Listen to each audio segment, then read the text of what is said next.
बच्चों, कैसे हैं आप सभी? मैं आशा करती हूँ आप सभी स्वस्थ एवं प्रसन्न होंगे। आज हम हमारा पाठ फूल और कांटा को पढ़ेंगे और समझेंगे। तो आइए इस पाठ को प्रारंभ करते हैं। ये है हमारा पाठ 5 फूल और कांटा। इस पाठ को हमें कविता के माध्यम से पढ़ेंगे। है जन्म लेते जगह में एक ही पौधा उन्हें है पालता, रात में उन पर चमकता चांद भी एक ही सी चांदनी है डालता। कवि कह रहा है कि जन्म लेने वाली जगह भी एक ही है, पौधा भी एक ही है जो उन्हें पालता है, किन्हें? फूल को और कांटे को। रात में जो चंदा है, जो चांद है, वो अपनी रोशनी, अपनी चांदनी एक समान उन पर डालता है, चाहे वह फूल हो चाहे वह कांटा। मेह उन पर बरसात एक सा, मेह यानी बादल, वर्षा उन पर एक जैसी बरसती है, एक सी उन पर हवाएं हैं बही, जो हवाएं चलती हैं उनका प्रवाह एक सा है, चाहे वह फूल के लिए हो चाहे वह कांटों के लिए हो। पर सदा ही यह दिखाता है हमें ढंग उनके एक से होते नहीं। पर हमें क्या लगता है कि फूल और कांटा जो है वो एक से नहीं होते हैं। सभी कुछ एक जैसा है, सूर्य की रोशनी एक सी है, चंद्रमा की चांदनी एक जैसी है, पौधा एक है, भूमि वही है, लेकिन उनका स्वभाव अलग अलग है। छेद कर कांटा किसी की उंगलियां फाड़ देता है किसी का वर वसन। छेद कर कांटा, जो कांटा है वो चुभ कर किसी की उंगलियों को दुख देता है, फाड़ देता है किसी का वर वसन, फाड़ देता है किसी के कपड़े भी किसी के शरीर के फाड़ देता है। प्यार में डूबी तितलियों का पर कुतर भोर का है वेद देता शाम तन। अब प्यार में जो डूबी हुई तितलियां होती हैं उनकी भी पर यानी पंख कुतर देता है, कुतरना यानी धियोले होले काट देता है।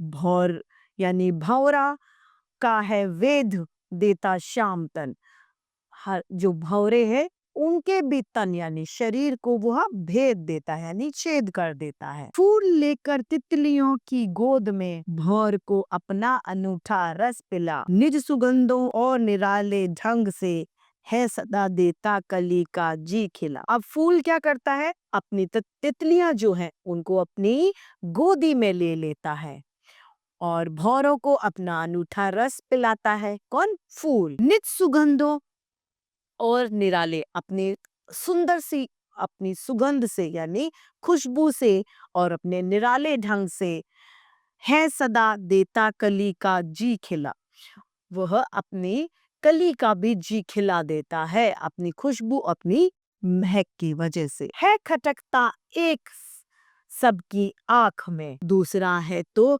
सोहता सुरशीर पर। हमेशा खटकता है, एक है, अगर फूल एक है तो सबकी आंखों में खटकता है, और दूसरा है तो सोता है, दूसरा है तो सजता है किस पर?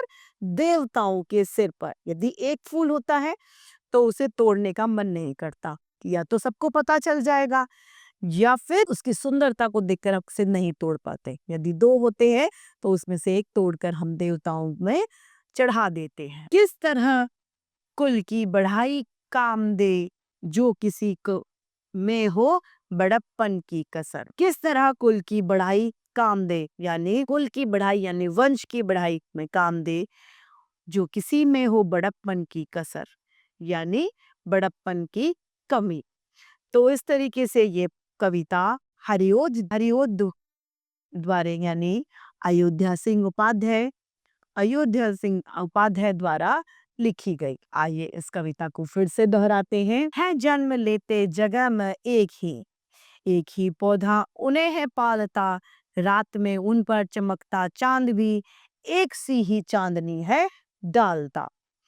मेह उन पर है बरसता एक सी उन पर हवाएं हैं वहीं, पर सदा ही वह दिखाता है हमें ढंग उनके एक से होते नहीं। छेद कर काटा किसी की उंगलियां फाड़ देता है किसी का वर वसन, प्यार में डूबी तितलियों का पर कुतर भौर का है वेद देता शाम तन। फूल लेकर तितलियों को गोद में, भौर को अपना अनूठा रस पिला। निज सुगंधों और निराले ढंग से, है सदा देता कली का जी खिला। है खटकता सबकी आंख में, दूसरा है सोता सुर शीर पर। किस तरह कुल की बढ़ाई काम दे, जो किसी में हो बड़प्पन की कसर।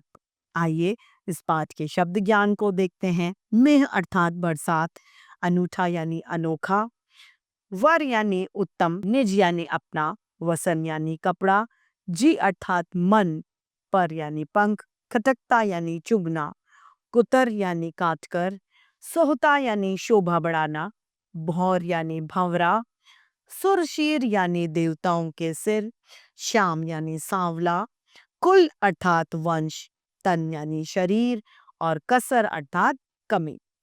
तो इस तरीके से हमारा ये पाठ समाप्त होता है। मैं आशा करती हूँ आप सभी लोगों को यह पाठ भले भांति रूप से समझ में आया होगा। आज के लिए इतना ही, फिर मिलते हैं। धन्यवाद।